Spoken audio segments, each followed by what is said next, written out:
ഭർത്താവും കലാകാരനുമായ കൊല്ലസുധിയുടെ മരണശേഷമാണ് ഭാര്യ രേണു അഭിനയത്തിലേക്കിറങ്ങിയത്. ഇതിനോടകം നിരവധി ഷോർട്ട് ഫിലിമുകളിലും മ്യൂസിക് വീഡിയോകളിലും രേണു അഭിനയിച്ചു കഴിഞ്ഞു. ഇതിനു പുറമെ മോഡലിംഗിലും സജീവമാണ്. സോഷ്യൽ മീഡിയയിൽ നിറഞ്ഞു നിൽക്കുന്ന താരത്തിന് വലിയൊരു ആരാധക വൃന്ദവുമുണ്ട്. ഒന്നുമല്ലാത്തിടത്തുനിന്ന് ഇത്രയും നേടിയെടുത്തുവെങ്കിൽ, ജീവിതം മെച്ചപ്പെടുത്തിയെങ്കിൽ അതിന് രേണുവിനെ പ്രശംസിച്ചേ മതിയാകൂ എന്നാണ് പിന്തുണയ്ക്കുന്നവർ പറയാറുള്ളത്. കമന്റ് ബോക്സിൽ വന്ന് ചീത്ത വിളിക്കുന്നവരും അശ്ലീലം എഴുതിവിടുന്നവരും മാത്രമല്ല, തന്നോട് കടുത്ത ആരാധനയുള്ളവർ വരെ ഫോളോവേഴ്സിൽ ഉണ്ടെന്ന് പറയുകയാണിപ്പോൾ രേണു.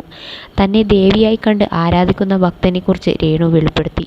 തൻ്റെ കാലിനോടും ചെരുപ്പിനോടും വരെ അയാൾക്ക് ആരാധനയാണെന്നും നെഗറ്റീവ് കമന്റ് ഇടുന്നവർക്ക് വരെ അയാൾ മറുപടി കൊടുക്കുന്നത് താൻ ശ്രദ്ധിച്ചിട്ടുണ്ടെന്നും രേണു പറയുന്നു. അയാളുടെ കോൾ വരുന്നത് കാണുമ്പോൾ നമ്മൾ എടുക്കാൻ തുടങ്ങും. പക്ഷേ കോൾ എടുക്കാനല്ല, പുള്ളിക്ക് മെസ്സേജ് കാണുകയാണ് വേണ്ടത്.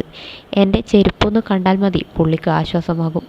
ഇപ്പോൾ തുടങ്ങിയ ആരാധനയല്ല, മാസങ്ങളായി.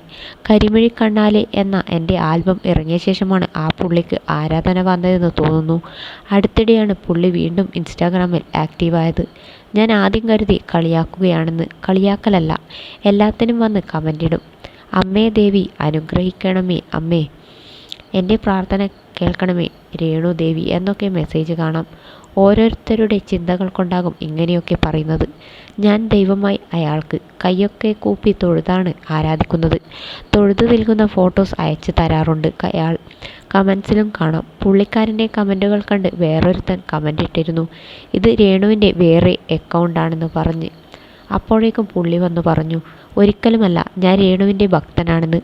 ദേവി എന്നാണ് വിശേഷിപ്പിച്ചത്. എൻ്റെ ചെരുപ്പിനും കാലിനും വരെ ആരാധകരുണ്ട് എന്നും രേണു പറയുന്നു.